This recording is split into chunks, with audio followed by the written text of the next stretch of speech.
Hello aspirants. So next இப்போ பார்க்க போறது age of Vijayanagaram and Mahanadi Kingdom. சரியா? So இந்த entire topic பாத்தீங்கன்னா 150 pointsல crux பண்ணி இந்த entire topic நான் கவர் பண்ணிருக்கேன். உங்களுக்கு ஈஸியா ரிவைஸ் பண்றதுக்கு இருக்கணும்க்காக. சரியா? So let's get started. Vijayanagara Empire was founded in the year 1336 by Harihara and Bukka. Okay? With the guidance from Seth Vidyaranya. Okay சேக் அப்படினா சுவாமி அப்படி சொல்லுவாங்க. சோ அவங்களோட கைடன்ஸ்ல ஹரிஹரா அண்ட் புக்கா என்ற ரெண்டு அரசர்கள் தான் விஜயநகர எம்பையர் ஆரம்பிச்சாங்க. So the capital city was situated on the banks of Tungabhadra river in Karnataka. So இந்த விஜயநகர எம்பையரோட capital city எங்க இருந்துச்சு? துங்கபத்ரா ரிவர் கிட்ட இருக்கிற கர்நாடகால இருக்கிற ஒரு பிளேஸ் வந்து சிட்டியை வந்துட்டு கேபிட்டல் ஆக்குனாங்க. The name Vidyanagara இந்த பேர் வந்து was initially the honor of Vidyaranya. So இவரை honor பண்றதுக்கு தான் இந்த பேர் வெச்சாங்க. அவங்களோட கிங்டம்க்கு வித்யாரண்யா அவர்களை honor பண்றதுக்கு தான் இந்த பேர் வெச்சாங்க. There were 4 dynasties in the empire. இந்த full விஜயநகர எம்பையர்ல 4 டைனாசிட்டி இருந்திருக்கு. சங்கம dynasty, சலுவா dynasty, துலுவா dynasty, Aravidu dynasty. ஓகேவா? சோ ஃபர்ஸ்ட் பாத்தீங்கன்னா சங்கம டைனாசிட்டியோட ஃபவுண்டர் இதுதான் வந்து ஸ்டார்டிங் ஆன ஒரு dynasty. was the founding dynasty of Vijayanagara empire. சரியா?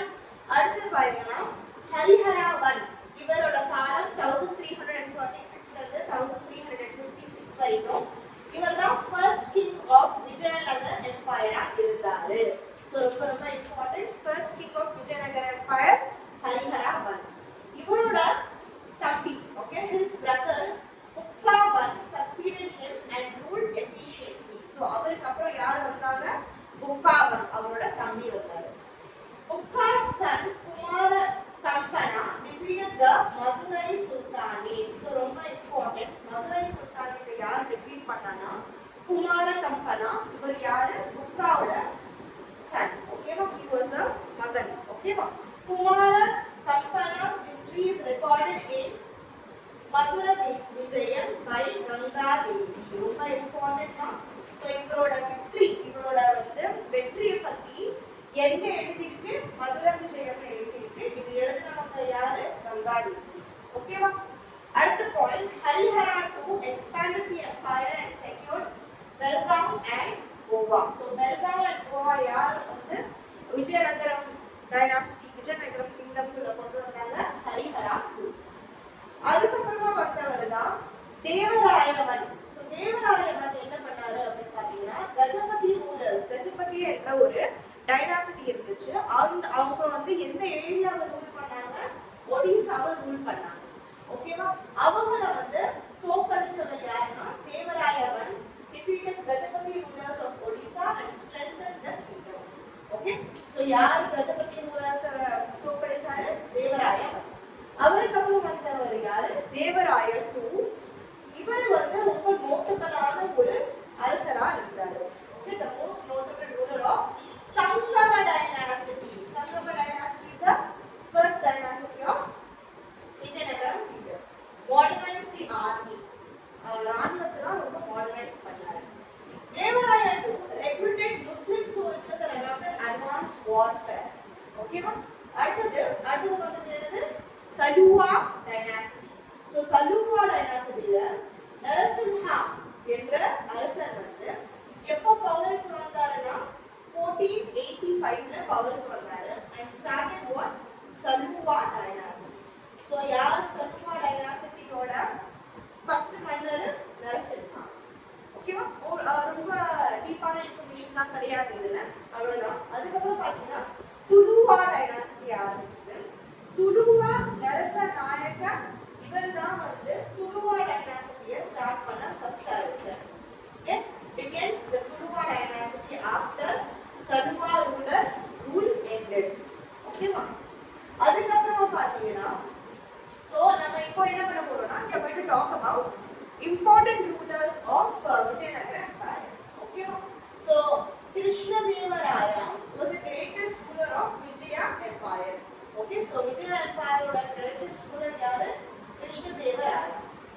எப்போதுல இருந்து எப்போ வரைக்கும் ரூல் பண்ணாரு அப்படின்னு பாத்தீங்கன்னா 1509ல இருந்து 1529 வரைக்கும் ரூல் பண்ணாரு. இந்த விஜயராயா எம்பையர் வந்து ரொம்ப ஹையஸ்ட் பாயிண்ட்ல போனது வந்து இவரால தான், கிருஷ்ணதேவராயனால தான்.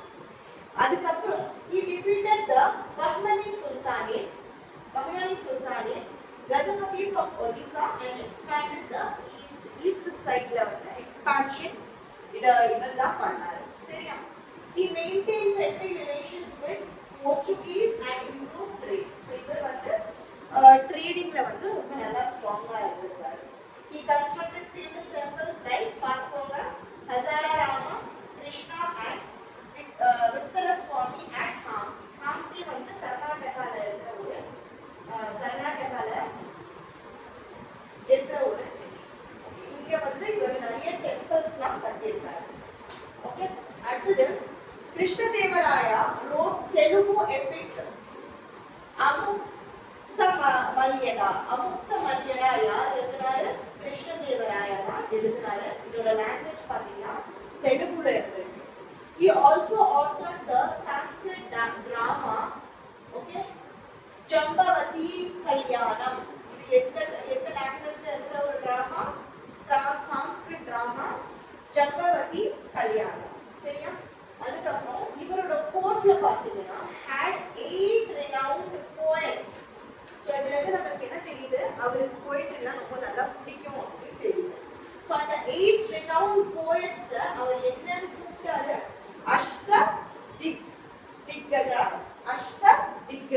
அஷ்டதிக்கஜாஸ் யாரோட கோர்ட்ல இருந்தாங்க? கிருஷ்ணதேவராயாவோட கோர்ட்ல இருந்தாங்க. அதுக்கப்புறம் இதுல ரொம்ப ஃபேமஸ் ஆனவங்க யாரு அப்படின்னு பாத்தீங்கன்னா அல்லசாணி பெட்டரா. அல்லசாணி பெட்டரா வந்து ரொம்ப ஃபேமஸ் ஆன ஒரு போயட்டா இருந்திருக்காரு. Tenali Ramakrishnan, okay, Tenali Ramakrishnan known for it was also in his course. Tenali Rama நிறைய வந்து நம்ம சின்ன ஷார்ட் ஸ்டோரிஸ் படிச்சிருக்கோம் இல்லையா? அவர் யாரோட கோர்ட்ல, யாரோட டைம்ல யார் கூட இருந்திருக்காரு? கிருஷ்ணதேவராயாவோட கோர்ட்ல இருந்திருக்காரு. அதுக்கப்புறம் கிருஷ்ணதேவராயா's reign was considered a golden age of Telugu literature. So யாரோட டைம்? கிருஷ்ணதேவராயா ஏஜ் வந்து golden age of Telugu literature. இவர் நிறைய canals, tanks, reservoirsலாம் கட்டியிருக்காரு அக்ரிகல்ச்சருக்காக. ஓகேவா? He imported horses from Arabia and Iran. So தேவையான குதிரைகள்லாம் அரேபியால இருந்து ஈரான்ல இருந்து இவர் இம்போர்ட் பண்ணியிருக்காரு. The empire had good foreign trade relations with China, Arabia and Sri Lanka. So நிறைய நல்ல ட்ரேட்லாம் பண்ணியிருக்காரு.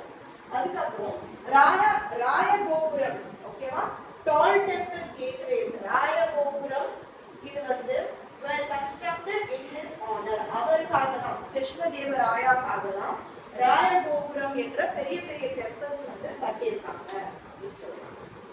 தென் கேபிட்டல் சிட்டி வந்து ஹம்பி அப்படின்னு சொல்றீங்க. அதுதான் வந்து it became a major cultural and trade center அவங்க டைம்ல. சரியா? அதுக்கப்புறம் Portuguese travelers like Domingo Pales wrote about Hampi's prosperity. So இது important point. Hampi's prosperity பத்தி, ஹம்பியை பத்தி யார் எழுதுறாங்க அப்படின்னா டொமிங்கோ பாரிஸ். இவர் வந்து ஒரு போர்ச்சுகீஸ் டிராவலரா இருந்திருக்காரு. அதுக்கப்புறம் Hampi had impressive markets, temples, palaces and granaries. இதெல்லாம் நிறைய வந்து ஹம்பிக்குள்ள அவங்க டைம்ல இருந்தது. ஹம்பி வந்து விஜயநகர எம்பையரோட கேபிட்டலா இருந்தது. Then the Battle of Talikota in 1565 marked the decline of the empire. So எந்த போருக்கு அப்புறம் இந்த விஜயநகர எம்பையர் வந்து வீழ்ச்சி அடைந்தது அப்படின்னு பார்த்தீங்கன்னா the Battle of Talikota in 1565. Okay, அடுத்தது the battle is also known as ரக்ஷதங்கதி அப்படின்னு சொல்லியிருக்காங்க. எந்த பேட்டில்? Battle of தாலிகோட்டா.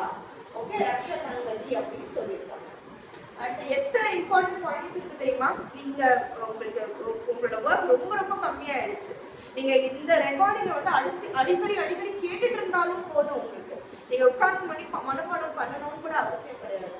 ஓகேவா? ஸோ பார்த்துக்கோங்க. Combined Deccan Sultanate defeated the Vijayanagara Empire army. So அது யார் வந்து தோக்கடிச்சாங்க விஜயநகர எம்பையர்னா டெக்கன் சுல்தானேட்ஸ் வந்து தோற்கடிச்சாங்க. Rama Raya regent of சதாசிவராயா was killed in the battle. எந்த பேட்டில்ல? பேட்டில் ஆஃப் தாலிகோட்டால ராமராயா என்றவர் இவர் எங்க வந்திருக்காரு? சதாசிவராயாவோட ஒரு ஏஜென்ட்டா இருந்திருக்காரு. இந்த போருக்கு அசிஸ்ட் பண்றதுக்கு வந்திருக்காரு. இவர் ராமராயா வந்து இந்த போர்ல இறந்து போயிடுறாரு. Okay, after the defeat Hampi was destroyed and looted. Okay, ஹம்பியை வந்து லூட் பண்ணாங்க. லூட்டட் அப்படின்னா வந்து அந்த பொருள் எல்லாம் எடுத்துட்டு கடத்திட்டு போறது. ஓகே, ஸோ இந்த இந்த சண்டைக்கு அப்புறம் இந்த போருக்கு அப்புறம் ஹம்பி வந்து டிஸ்ட்ராய் ஆயிடுச்சு, லூட் பண்ணிட்டாங்க. The Arabic dynasty continued rule from Penukonda and Chandragiri. So வந்து இந்த Arabic dynasty, last dynasty of Vijayanagara empire இருக்குல்ல, அவங்க வந்து டோட்டலா வந்து டிஃபீட் ஆகாம இந்த ரெண்டு ரீஜன்ல மட்டும் கண்டினியூ பண்ணிருக்காங்க, Penukonda and Chandragiri region. Okay, despite resistance the empire finally collapsed in 1646. So சண்டை போட்டாலும் ரெசிஸ்டன்ஸ் பண்ணாலும் ப்ரொடெக்ஷன் கொடுத்துருந்தாலும் டோட்டலா இந்த எம்பையர் பார்த்தீங்கன்னா கொலாப்ஸ் ஆயிடுச்சு. எப்போ? 1646 அப்போ கொலாப்ஸ் ஆயிடுச்சு. ஓகே, ஸோ இப்போ வந்து ஒரு அட்மினிஸ்ட்ரேஷன் பற்றி கொஞ்சம் பார்ப்போம். இந்த Vijayanagar empire has centralise administration system. Okay, king பார்த்தீங்கன்னா அவர் தான் சென்ட்ரல் அத்தாரிட்டி ரூல் பண்ணியிருக்காரு, கவர்னன்ஸ் அண்ட் ராணுவத்தில், மிலிட்டரியில. The empire was divided into mandalams, nadals, stadlams and gramas. Okay, அவங்களோட டிவிஷன் எப்படி இருக்கு? Administration division mandalams, nadals, stadlams and gramas. அதுக்கப்புறமா மண்டலேஸ்வராஸ் யாரு? Governors. Okay, they are in charge of provinces. Important பேர் என்ன கொடுத்திருக்காங்க? ரொம்ப இம்பார்ட்டன்ட். எந்த டைனாஸ்டி, எந்த மினிஸ்டர் எப்படி கூப்பிடுறாங்க? ரொம்ப இம்பார்ட்டன்ட். மண்டலேஸ்வராஸ் கவர்னர்ஸ். ஓகேனா, வில்லேஜ் அட்மினிஸ்ட்ரேஷன் பாத்தீங்கன்னா கவுடா, அந்த பேர் போஸ்டோட பேர் handled by gaudas or village headmen. Okay, அடுத்தது the military had infantry, cavalry and elephant corps. Okay, so infantry, cavalry னா நம்ம குர்தாஸ்ல பார்த்தோம் என்ன அப்படினு சொல்லிட்டு அது எல்லாமே இவங்களோட ராணுவத்திலயும் இருந்துச்சு. Firearms, gunpowder were introduced in warfare. So இவங்க வந்து firearms, gunpowdersலாம் வந்து ராணுவத்துல கொண்டு வந்தாங்க. The army was modernized to compete with sultanates. So ரொம்ப நல்ல மாடர்னைஸ்டா, ரொம்ப ஸ்ட்ராங்கா இருந்தது இவங்களோட army.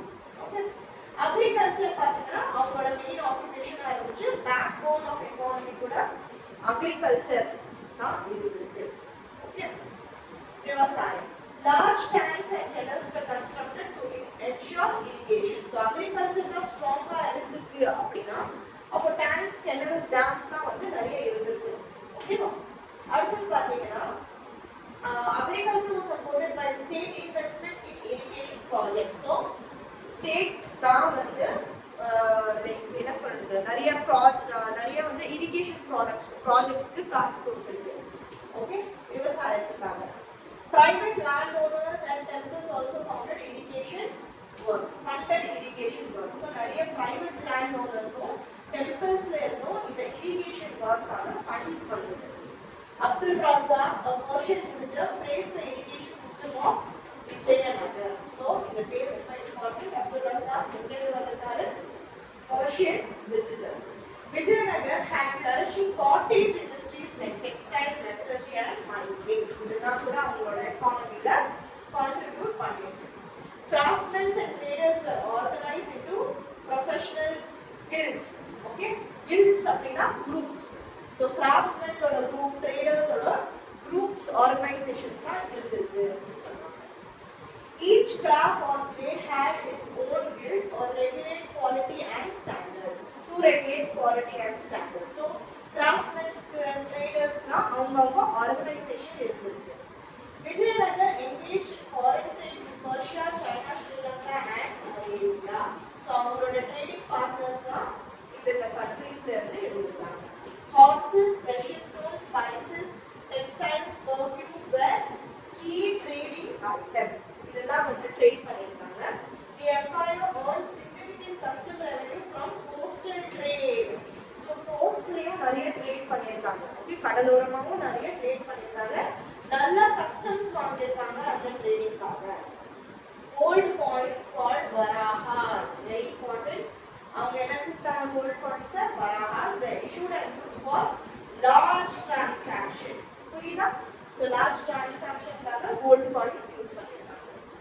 Vijayanagar rulers were great patrons of literature in Sanskrit, Telugu, Tamil and Kannada. So இந்த language எல்லாமே வந்து Vijayanagar emperors ஓட literature patrons வந்து யூஸ் பண்ணிருக்காங்க. Temples acted as cultural centers where music, dance and learning flourished. So இதெல்லாம் music, danceலாம் வந்து ஒரு cultural centerா வந்து கோவில யூஸ் பண்ணிருக்காங்க. Temples like Vittala and Hazararama are examples of Vijayanagar architecture. Vittala and Hazararama எந்த architecture? Vijayanagar architecture examples. The Vijayanagar style is known as ornate mandapams and pillared halls. So ஒரு பெரிய ஹால்ல நிறைய pillars வச்ச architecture வந்து Vijayanagar style of architecture.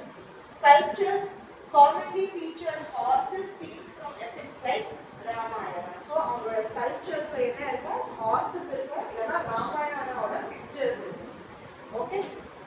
அடுத்தது stone chariot like the one at Hampi symbolize Vijayanagar's craftsmanship. That is chariots na என்னன்னு தெரியும் இல்லையா? உட்கார்றதுக்கு இருக்கிற ஒரு வெஹிக்கிள், ஒரு எலிஃபென்ட் மேலயோ யானை மேலயோ அரசர் உட்கார்றதுக்கு செய்வாங்க இல்லையா? அதுதான் சேரியட் அப்படின்னு சொல்லுவாங்க. அது அவ்வளோ அழகா இருந்துச்சாம். ஹம்பி என்ற ஒரு சிட்டியில, கர்நாடகால இருக்கு. இப்போ அந்த சிட்டியில வந்து இருக்கு. மேரேஜ் ஹால்ஸ், கல்யாண மண்டபம் where with ornate carvings were common. So நிறைய கல்யாண மண்டபம்னா உங்களோட டைம்ல அழகா நிறைய பில்லர்ஸ் வச்சு செஞ்சிருக்காங்க. Foreign travelers like Niccolo Ponti, Barbosa, Abdul Razak praised Vijayanagar Empire. So யாரெல்லாம் வந்து ஃபாரினர்ஸா வந்திருக்காங்க அவங்க டைம்ல இந்த பேர்லாம் மெமரைஸ் பண்றது ரொம்ப important. They admired the city's planning, wealth and grandeur of temples. Temples வந்து அவ்வளோ கிராண்டா கன்ஸ்ட்ரக்ட் பண்ணிருக்காங்க. The empire left a lasting legacy in South Indian culture, architecture and governance. So Vijayanagar Empire நிறைய கான்ட்ரிபியூட் பண்ணிருக்காங்க South Indian literature, South Indian culture and architecture. Okay? அதுக்கப்புறம் Vijayanagar kings patronized Tamil temple festivals and supported religious institutions. So நிறைய temples நடக்கிற விழா அப்புறம் நிறைய religious institutions எல்லாம் இங்க சப்போர்ட் பண்ணிருக்காங்க. The empire followed a policy of religious tolerance. So எல்லா மதத்தையும் அவங்க வந்து ஏத்துக்கிட்டாங்க. Both Shaivism and Vaishnavism flourished. So ரெண்டு மதமும் இருந்துச்சு, Shaivism and Vaishnavism. Many temples were richly endowed with lands and wealth. So நிறைய கோவில்களுக்கு நிறைய wealth கொடுத்திருக்காங்க, நல்ல செல்வம் கொடுத்திருக்காங்க, ரொம்ப ரிச்சா இருந்துச்சு டெம்பிள்ஸ்லாம். The empire issued land grants called Devadana temples. So டெம்பிள்காக land grants கொடுத்தாங்க. That is taxation கிடையாது டெம்பிள்ஸ்க்கு. அது என்ன சொல்லுவாங்கன்னா தேவதானா அப்படின்னு சொல்லுவாங்க. அடுத்து வந்து women participated in social and religious functions. ஓகேவா? So womenக்கு ரெஸ்பெக்ட் கொடுத்திருக்காங்கன்னு தெரியுது. Education was important in temples and மத்தசாலா. So எங்க படிப்பு சொல்லி கொடுத்திருக்காங்க? பள்ளிக்கூடமா எது வந்து பள்ளிக்கூடமா ஃபங்க்ஷன் பண்ணிருக்கு? கோவிலும் மத்தசாலாஸ்ல. சப்ஜெக்ட்ஸ் என்னென்ன டீச் பண்ணிருக்காங்கன்னா வேதாஸ், கிராமர், லாஜிக், பிலாசபிலாம் சொல்லி கொடுத்திருக்காங்க. Epigraphic evidences show well-developed revenue and record keeping system. Epigraphy-னா என்னன்னு நம்ம பார்த்தோம் இல்லையா? So epigraphic-ஆ வந்து பிக்சர்ல காட்டுறது அதான் epigraphic. So அதுல வந்து நல்ல well-developed revenue இருந்திருக்கு, ஓகே, நல்ல காசு இருந்திருக்கு, எக்கனாமிக்கலா ஸ்ட்ராங்கா இருந்திருக்காங்கன்னு காட்டுது. ஏன்னா அவங்க ரெக்கார்ட்ஸ் வச்சிருக்காங்க. Okay, revenue officials were responsible for land survey and tax collection. So யார் வந்து tax collect பண்ணா? revenue officials தான் tax collect பண்ணாங்க. எந்த மாதிரியான collection? cashல இருந்து and time depending on region and produce. So எந்த மாதிரியான அந்த அந்த அந்த நிலத்துல வந்து எந்த மாதிரியான crops grow ஆகுது, எந்த மாதிரியான நிலம் இருக்கு அப்படின்னு பார்த்துட்டு, நிலம் இருக்குன்னு பார்த்துட்டு அதுக்கேற்ற மாதிரி tax வாங்குறாங்க. Major taxes included land revenue, custom duty and trade levies. So land வந்து கழிச்சது custom duty, that is trading பண்ணும்போது custom duty வாங்குவாங்க. அதுக்கப்புறம் trade levies, that is வெளியில இருந்து ஆள் வந்து இங்க ட்ரேட் பண்ணோம்னா அவங்க கிட்ட இருந்து வாங்குற tax trade levies அப்படின்னு சொல்லுவோம். அதெல்லாம் வந்து வாங்குவாங்க. Temples, function tax, banks, granaries and social centers, மக்கள் கூடுற இடமா வந்து கோவில்கள் இருந்தது. The administrative language was mainly Kannada and Telugu. Okay, Kannada and Telugu. Kings maintained law and order with help of local officials. Okay, law and order யார் கீழ இருந்தது? மன்னர் கீழ இருந்தது. Spies, ரொம்ப important. Spies called as Talavaras. Okay, spies na வந்துட்டு தெரியும் இல்லையா, இங்க என்னென்ன எங்க நடக்குது அப்படின்னு சொல்லிட்டு பார்த்துட்டு போய் மன்னர் கிட்ட சொல்றது. Okay, were employed to keep surveillance. So camera வைக்காம யார் வச்சாங்க? Spies வச்சாங்க. ஓகேவா? Vijayanagara Navy operated along the west coast for trade and defense. So western side இந்தியால the western sideல வந்து டிஃபென்ஸ்க்காகவும் அப்புறம் ட்ரேடுக்காகவும் நேவியை யூஸ் பண்ணாங்க. Ports like Vatkal and Honavar were under Vijayanagar control. ரொம்ப important. Ports ஓட பேர் என்னது? Vatkal and Honavar. Vijayanagar Empire ports. Forts were constructed with defensive and architecture and watch towers. That is, கோட்டைக்கு முன்னாடி fort, பெரிய பெரிய fort கட்டி அங்கிருந்து என்னது வாட்ச் டவர் மாதிரி யார் உள்ள நுழையறா யார் வெளியே போறான்னு சொல்லி மெயின்டைன் பண்றதுக்கு பெரிய பெரிய வாட்ச் டவர்ஸ் கட்டியிருக்காங்க. 45 cities எல்லாம் வந்து ப்ரொடெக்ட் பண்றதுக்காக ஃபோர்ட்ஸ் கட்டிருக்காங்க. had multiple gates, granaries and emergency storageலாம் வந்து நிறைய அவங்களோட சிஸ்டம்ல இருந்திருக்கு. Okay, so the economy of the empire was largely self-sufficient. எங்கேருந்து அவங்க வந்து காசுலாம் வாங்கல. Foreign trade boosted the economy with imports and exports. அதுக்கப்புறம் பாத்தீங்கன்னா cultural unity was promoted through temples and festivals. So மோஸ்டா மக்கள் எல்லாம் கூடுற இடமா எதுவா இருந்தது? கோவில்கள் தான் கூடுற இடமா இருந்தது.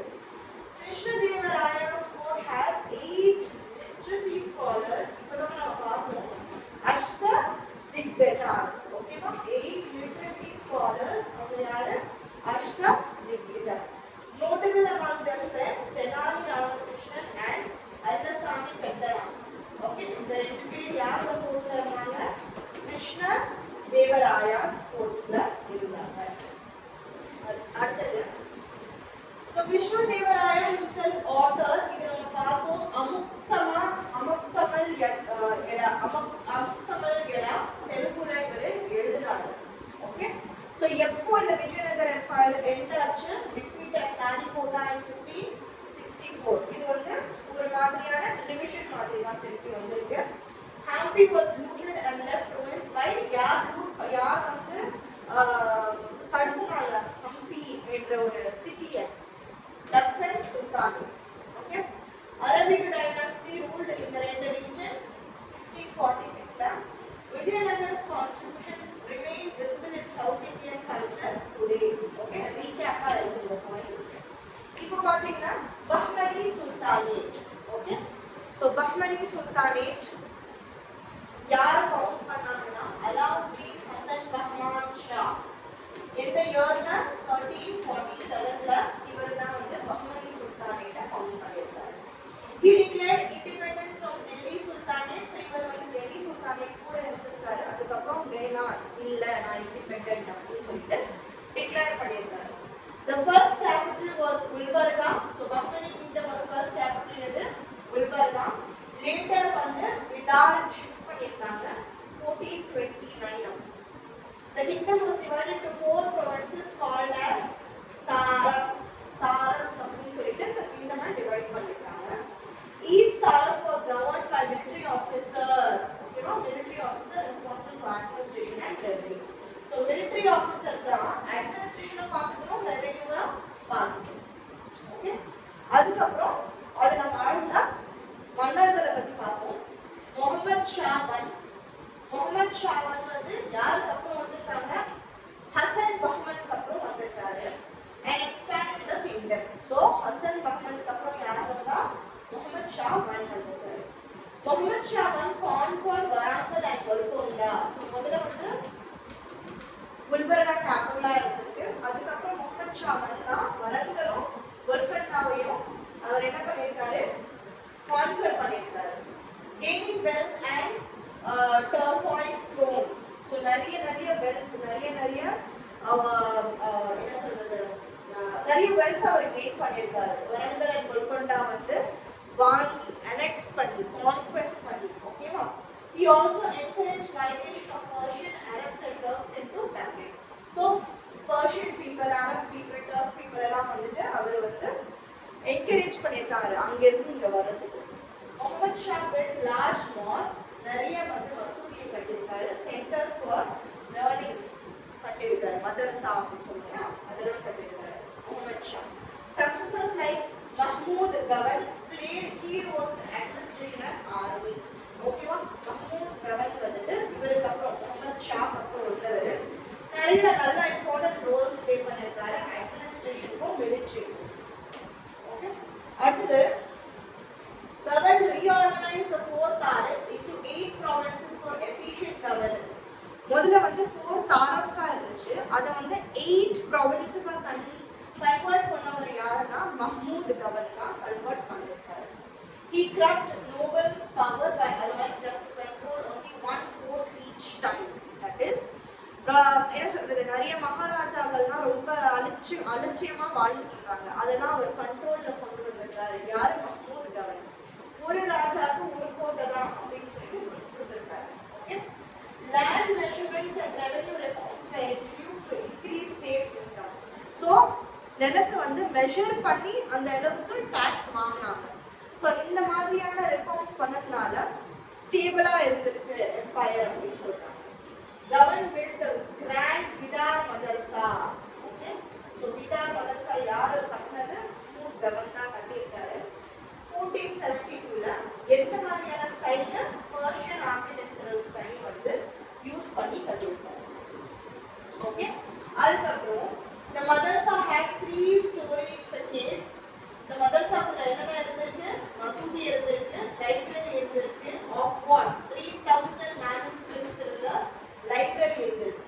ஓகேவா? 3 ஸ்டோரி, that is 3 மாடி மாதிரி இருந்திருக்கு. Bahmani rulers patronised Persian literature.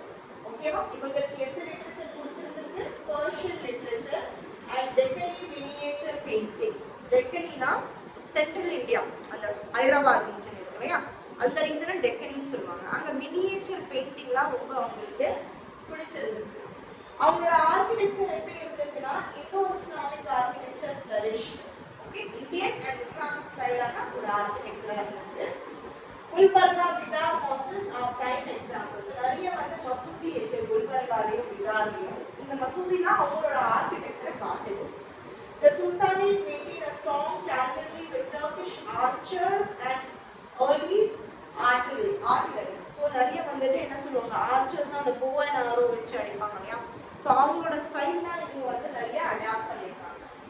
எப்படி இந்த விஜயநகர் பஹ்மனி கிங்டம் கீழே வந்திருக்கு, டிக்ளைன் ஆகிருக்கு அப்படின்னு பார்த்தீங்கன்னா, கான்ஸ்டன்ட் வார், அடிக்கடி போர் இருந்துச்சு. யார் கூட? பஹ்மனி சுல்தானேட் யார் கூட போருக்கு போனாங்கன்னா விஜயநகர் எம்பையர் கூட நிறைய சண்டை வந்தது அவங்களுக்கு. were fought over the Krishna Tungabhadra Doab. So Krishna Tungabhadra Doab அந்த ரீஜனுக்காக வந்து இவங்க ரெண்டு பேரும் நிறைய சண்டை போட்டுட்டு தான் இந்த பஹ்மனி கிங்டமும் வீழ்ச்சி அடைந்தது அப்படின்னு சொல்றாங்க. Territorial peak was reached during Sultan Muhammad Shah III. So யாரோட ரீஜன்ல வந்து பஹ்மனி கிங்டம் ரொம்ப ஹையா போச்சு? Sultan Mahmud Shah III. Okay, factional rivalry between Dakkani, that is local, and Afaki, foreign nobles, weakened the state. That is, நிறைய வந்து சண்டை இருந்திருக்கு. யாரு கூடனா உள்நாட்டுல இருக்கிற இந்த லோக்கல்ஸ் தக்கனி பீப்புளுக்கும் வெளியில இருந்து வர அஃபாக்கி லோக்கல்ஸ், வெளியில இருந்து வர மக்களுக்கும் இவங்களுக்கும் நடுவுல நிறைய சண்டை வந்து இந்த சுல்தானேட் வந்து வீழ்ச்சி அடைந்திருக்கு அப்படின்னு சொல்றாங்க. Execution of Mahmud Gawal in 1481, that is, இவர் வந்து triggered administrative hours. That is Mahmud Gawan வந்து அவரோட பொசிஷன்ல இருந்து போனதுக்கு அப்புறமா வந்து நிறைய அட்மினிஸ்ட்ரேட்டிவ் கன்ஃபியூஷன் நடந்திருக்கு அப்படின்னு சொல்றாங்க.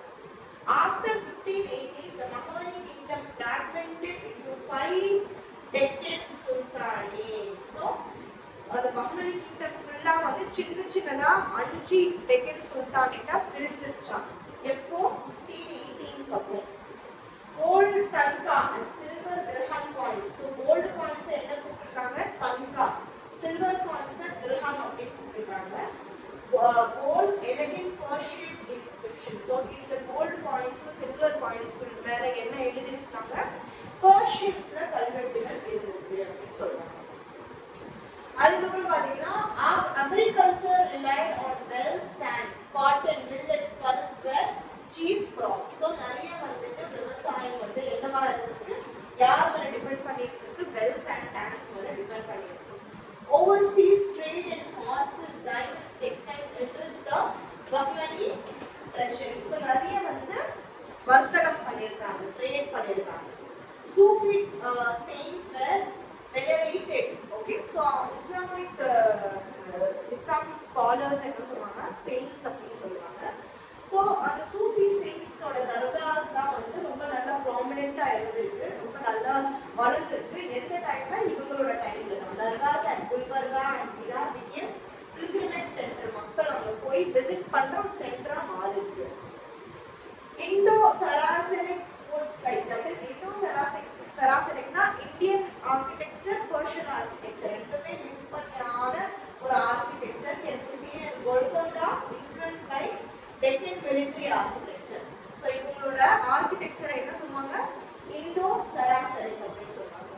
Bahmani cultural fusion so shaped the composite Deccani identity in law, art, language and science. So Bahmani culture வந்துட்டு இருந்ததுனால தான் இவங்களோட ஆர்ட்லயும் வந்து தெரிஞ்சது, அவங்களோட லாங்குவேஜ்லயும் மாடிஃபிகேஷன் வந்து, அவங்க சாப்பிடுற சாப்பாட்லயும் மாடிஃபிகேஷன் வந்துருக்கு அப்படின்னு சொல்லியிருக்காங்க.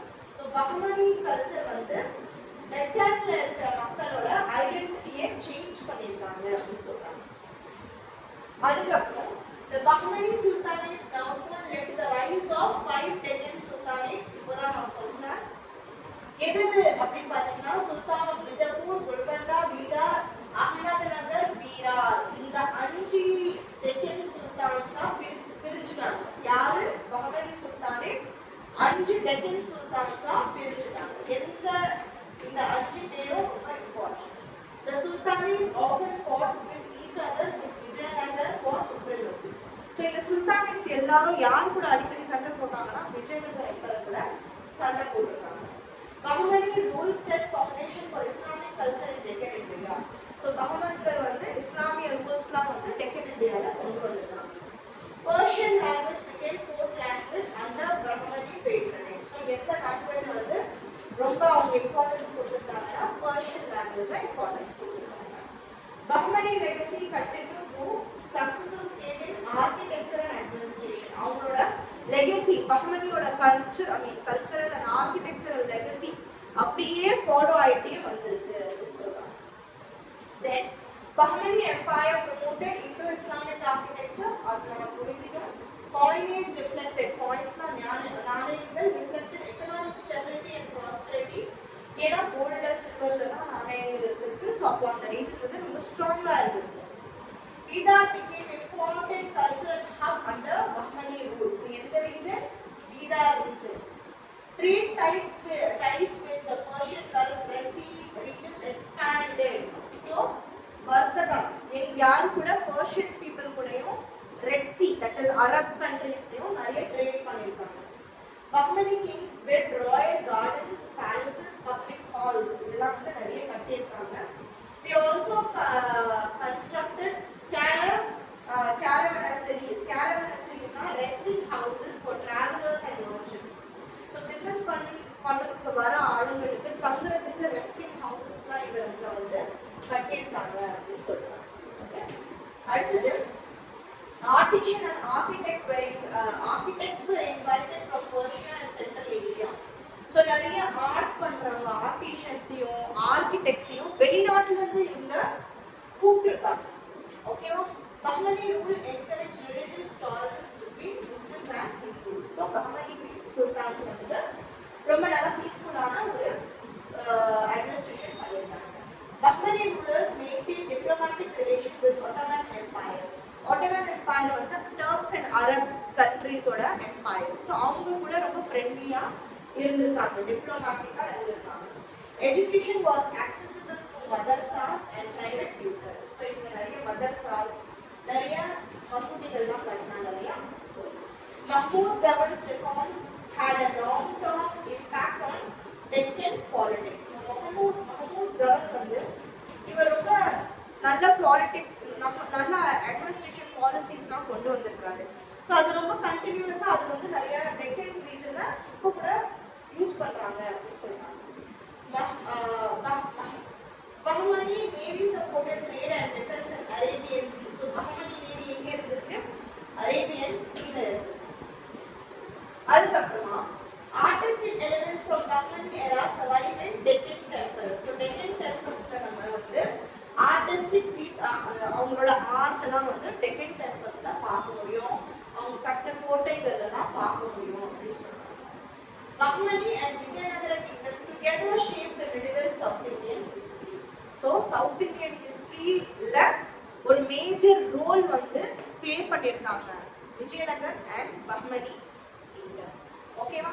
ஸோ உங்களுக்காக 150 பாயிண்ட்ஸ் இம்பார்ட்டன்ட் நோட்ஸ், குயிக் ரிவிஷனுக்காக important notes, quick revision but full on revision. ஓகேவா? ரொம்ப ரொம்ப கிரக்ஸா உங்களுக்கு இந்த 150 பாயிண்ட்ஸ்ல இந்த entire Vijayanagar age of Vijayanagar and Bahmani sultanate நீங்க வந்து அண்டர்ஸ்டாண்ட் பண்ணிக்கலாம். ஸோ மல்டிபிள் டைம்ஸ் ரிவைஸ் பண்ணுங்க, அடிக்கடி MCQs ப்ராக்டிஸ் பண்ணுங்க, மல்டிபிள் டைம்ஸ் ரிவைஸ் பண்ணுங்க, கரண்ட் அஃபேர்ஸை ஃபாலோ பண்ணுங்க, ஆப்டிடியூட் அண்ட் ரீசனிங்கை டிப்ஸ்ல வச்சுக்கோங்க. கண்டிப்பா போஸ்டிங் வாங்கிடலாம். தேங்க்யூ.